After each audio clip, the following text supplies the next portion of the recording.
Saudara-saudariku yang terkasih, salam sejahtera bagi kita semua. Kembali bersama saya, Pastor Posinus Gulo WC. Pada kesempatan ini saya mau menjawab satu kasus yang lumayan pelik. Tetapi menurut saya, kasus ini kadang terjadi di kalangan umat kita. Kasusnya begini.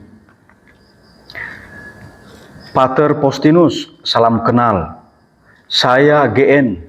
Sengaja hanya ditulis inisial nama. Punya pertanyaan. Kalau persetubuhan di luar nikah itu kan dosa ya? Nah, bagaimana dengan perkawinan orang Katolik yang dilakukan tidak sah? Apakah itu sama artinya dengan melakukan dosa seksual? Ada kasus begini. AM, perempuan Katolik, menikah secara Katolik dengan BD, pria Katolik. Sebelum menikah, keduanya berpacaran. Namun, masa pacaran mereka ternyata terlalu jauh. Mereka berkali-kali melakukan persetubuhan hingga AM hamil. Alasan utama mereka menikah adalah karena AM sudah hamil duluan. Setelah setahun perkawinan, AM melapor kepada pastor paroki bahwa dulu ia menikah dengan BD oleh karena ia sudah hamil duluan. Lalu AM juga bercerita kepada pastor paroki bahwa ia berselingkuh dengan pria lain, yakni CH. Mendengar kisah AM ini, kemudian pastor paroki mengambil keputusan bahwa kasus perkawinan AM dan BD bisa ia anulasi. Nah, ini masalahnya. Berarti perkawinan AM dan BD itu tidak sah ya Pater. Tetapi kepada pastor paroki, AM menyatakan bahwa ia menolak anulasi perkawinan yang ditawarkan oleh pastor paroki. AM menyatakan bahwa hidup perkawinannya dengan BD masih bisa ia pertahankan. Nah, karena anulasi tak terjadi, lalu apakah perkawinan AM dan BD tetap tidak sah? Apakah ada dosa persetubuhan karena perkawinan tidak sah tetapi menolak anulasi? Mohon tanggapannya Pater. Terima kasih. Nah, saudara-saudariku yang terkasih, bagaimana jawaban saya atau tanggapan saya terhadap pertanyaan saudara kita GN ini atau dalam kasus perkawinan yang lumayan pelik ini? Marilah kita ikuti.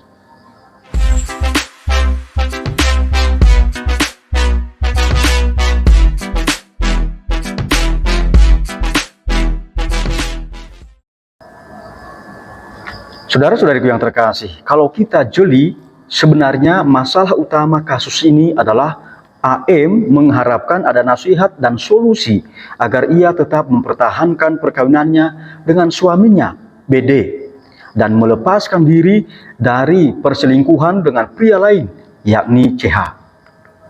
Akan tetapi, oleh karena Bapak GN menyinggung soal persetubuhan di luar nikah dan alasan menikah karena sudah hamil, maka saya juga membahas hal-hal ini. Selain itu, dalam kasus ini ada yang menarik perhatian saya, yakni pengakuan pastor paroki bahwa ia bisa melakukan anulasi perkawinan AM dan BD. Apakah pastor paroki ini punya kewenangan seperti itu? Mari kita bahas satu persatu. Bagian pertama, persetubuhan di luar nikah. Dalam kitab suci sangat jelas bahwa percabulan, yakni persetubuhan di luar perkawinan yang sah, merupakan dosa. Kita ambil salah satu kutipan kitab suci terkait hal ini. Misalnya 1 Korintus bab 6 ayat 18 sampai 20. Bunyinya begini. Jauhkanlah dirimu dari percabulan. Setiap dosa lain yang dilakukan manusia terjadi di luar dirinya.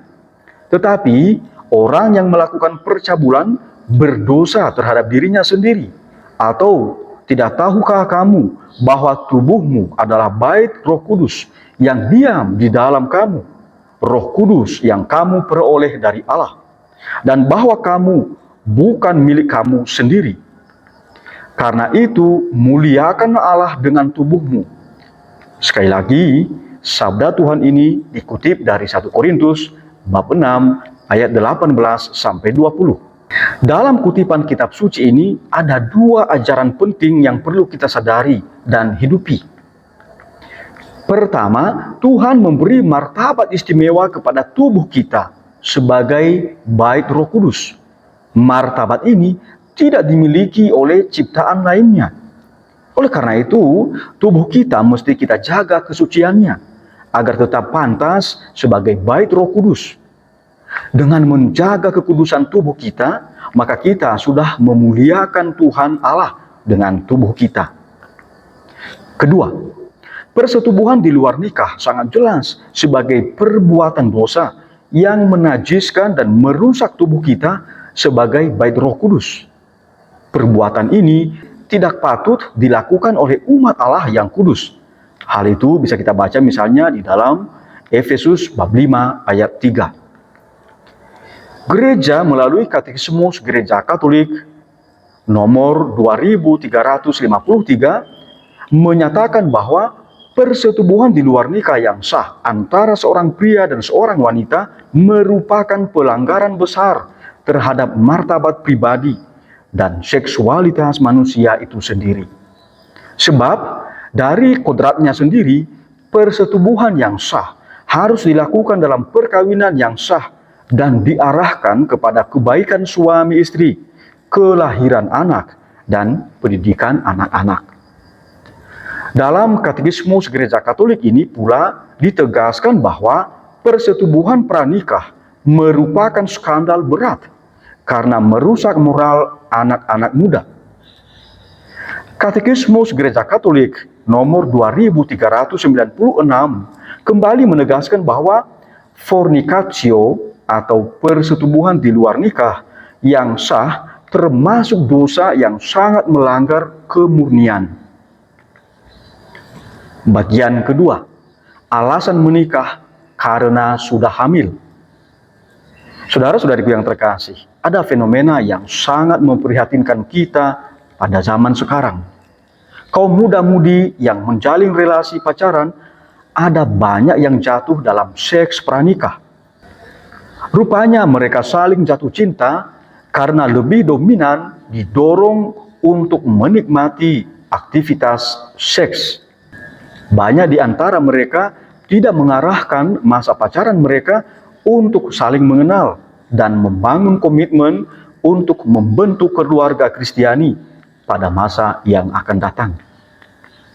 Dengan kata lain, dalam masa pacaran, mereka tidak menjaga kemurnian tubuh mereka. Di antara mereka, ada yang memakai alat-alat kontrasepsi agar tidak hamil. Ada pula yang sampai hamil lalu panik, sehingga melakukan aborsi yang merupakan dosa berat dan pelanggaran berat. Hal itu bisa kita baca di dalam kitab Keluaran bab 20 ayat 13, Injil Matius bab 5 ayat 21 sampai 22. Katekismus Gereja Katolik nomor 2271 sampai 2272. Selain itu, ada yang memilih menikah semata-mata untuk mempertanggungjawabkan kehamilan. Kita perlu menanggapi fenomena ini, sebab dalam ajaran Gereja Katolik, aktivitas persetubuhan mesti diarahkan pada prokreasi atau kelahiran anak, bukan untuk rekreasi, tapi pada prokreasi. Hal itu bisa kita baca antara lain dalam kitab Kejadian bab 1 ayat 28, dalam ensiklik Paus ke-6 pada tahun 1968 yang berjudul Humanae Vitae nomor 11-12, Konstitusi Pastoral Gaudium et Spes artikel 50, dan Kitab Hukum Kanonik Kanon 1055 serta Kanon 1061, dan juga Katekismus Gereja Katolik nomor 1601. Berdasarkan kitab suci dan ajaran resmi gereja ini, maka persetubuhan mesti dilakukan dalam perkawinan yang sah. Penggunaan alat-alat kontrasepsi bertentangan dengan prinsip bahwa persetubuhan mesti terarah pada prokreasi. Hal itu bisa kita baca di dalam Humanae Vitae nomor 14 dan juga di dalam Familiaris Consortio artikel 32. Paus Yohanes Paulus II dalam Evangelium Vitae menegaskan bahwa penggunaan alat-alat kontrasepsi dalam aktivitas seksual didorong oleh mentalitas hedonistik atau demi kesenangan dan kenikmatan semata, dan ekspresi kebebasan yang hanya berpusat pada diri sendiri. Hal itu bisa kita baca di dalam Evangelium Vitae nomor 13. Perlu disadari bahwa dalam beberapa kasus perkawinan yang dilangsungkan hanya karena sudah hamil di luar nikah, pada akhirnya mengalami berbagai masalah. Ada beberapa pasutri tidak memiliki komitmen yang kuat untuk membangun keluarga Kristiani yang setia sampai mati. Padahal dalam kitab suci dan juga di dalam ajaran resmi gereja sudah ditegaskan bahwa pasutri harus setia sampai mati. Jadi yang memisahkan keduanya hanya kematian. Hal itu bisa kita baca di dalam Injil Matius bab 19 ayat 5-6, Injil Markus bab 10 ayat 7-9, dan juga di dalam kitab hukum kanonik kanon 1055, kanon 1056, dan kanon 1141. Oleh karena itu, umat Kristiani jangan pernah melakukan seks pranikah. Anda akan menyesal seumur hidup Anda. Bagian ketiga, benarkah pastor paroki berwenang menyatakan anulasi perkawinan? Memang ada kasus khusus di mana pastor paroki dapat menyatakan anulasi perkawinan ketika melakukan penyelidikan kanonik. Hanya saja, proses anulasi oleh pastor paroki ini saya tidak bahas di sini. Mari kita fokus pada kasus AM dan BD. Benar bahwa sebelum menikah, AM sudah hamil. Kemudian AM dan BD memutuskan menikah. Keduanya menghendaki perkawinan itu. Pasutri ini juga tidak punya niat untuk mengajukan anulasi. Bahkan secara terang-terangan AM menyatakan bahwa ia mempertahankan perkawinannya. Dengan kata lain, AM dan BD masih mungkin memulihkan persekutuan dalam ikatan perkawinan mereka. Hal itu bisa kita baca juga di dalam kanon 1675. Oleh karena itu, sangat aneh bahwa pastor paroki justru menawarkan anulasi perkawinan. Bahkan menyatakan bahwa ia bisa memberikan anulasi perkawinan dalam kasus ini. Padahal dalam kasus perkawinan AM dan BD ini, pastor paroki tidak punya wewenang untuk menyatakan anulasi perkawinan. Bahkan hakim tribunal pun tidak bisa memproses anulasi pada kasus ini karena belum ada libellus dan pihak pemohon. Pastor paroki seharusnya paham bahwa salah satu prinsip dalam tribunal gereja yakni nemo iudex sine actore. Tidak ada peradilan tanpa ada pemohon atau penggugat. Suatu proses peradilan dapat dimulai jika ada aktor, yakni pihak yang melayangkan surat gugat atau libellus kepada uskup diosesan atau tribunal keuskupan. Dengan kata lain, libellus ini atau surat gugat ini sangat penting. Jika tidak ada libellus atau surat gugat, maka tidak ada pula perkara. Dan dengan demikian, tidak ada peradilan anulasi perkawinan. Para pastor, baik pastor paroki maupun pastor vikaris, bahkan semua pastor punya tanggung jawab untuk mendukung pasutri melaksanakan kewajibannya untuk memelihara kesetiaan dalam ikatan perkawinan. Hal itu bisa kita baca di dalam kanon 1055 sampai 1056, dan juga di dalam kanon 1141, dan juga di dalam kanon 1151. Jika ada pasutri yang sedang mengalami konflik dalam rumah tangga, pastor paroki seharusnya hadir sebagai pihak yang mendamaikan dan pihak yang mendorong pasutri itu mempertahankan ikatan perkawinan mereka. Pastor paroki perlu menggunakan sarana-sarana pastoral agar pasutri dirukunkan dan diajak memperbaiki kehidupan bersama perkawinan. Hal itu bisa kita baca di dalam Kanon 1695. Oleh karena itu, niat AM untuk tetap mempertahankan perkawinannya dengan BD seharusnya didukung oleh pastor paroki dan tidak justru membuka jalan untuk anulasi perkawinan. Dari paparan di atas, bisa kita ambil kesimpulan bahwa pertama, perkawinan AM dan BD merupakan perkawinan yang sah. Kedua, pastor paroki tidak punya kewenangan untuk menyatakan anulasi perkawinan AM dan BD. Ketiga, pastor paroki seharusnya menjadi pembela ikatan nikah yang sah. Oleh karena itu, kendati pastor paroki pernah menyatakan bahwa ia bisa memberikan anulasi terhadap perkawinan ini, bukan berarti perkawinan AM dan BD menjadi tidak sah. Dengan kesimpulan ini, kita juga dapat menyatakan bahwa persetubuhan yang dilakukan AM dan BD merupakan persetubuhan yang sah dan sesuai ajaran moral Kristiani karena mereka lakukan dalam perkawinan yang sah. Akan tetapi, perselingkuhan AM dengan CH merupakan pelanggaran berat terhadap kesetiaan atau contra bonum fidei. Bagian keempat, meminta solusi menghentikan perselingkuhan. Ada yang menarik dalam kasus ini, yakni bahwa AM tetap mempertahankan perkawinannya dengan BD. Akan tetapi, AM melakukan perselingkuhan dengan pria lain, yaitu CH. AM tidak memohon anulasi perkawinan dengan suaminya. Saya menangkap bahwa tujuan utama AM berkonsultasi dengan pastor paroki adalah untuk meminta nasihat dan solusi bagaimana agar ia mampu berhenti melakukan perselingkuhan dengan CH. Dalam konsultasi keluarga, pastor paroki perlu melatih diri untuk PK menangkap inti masalah dan kebutuhan umat.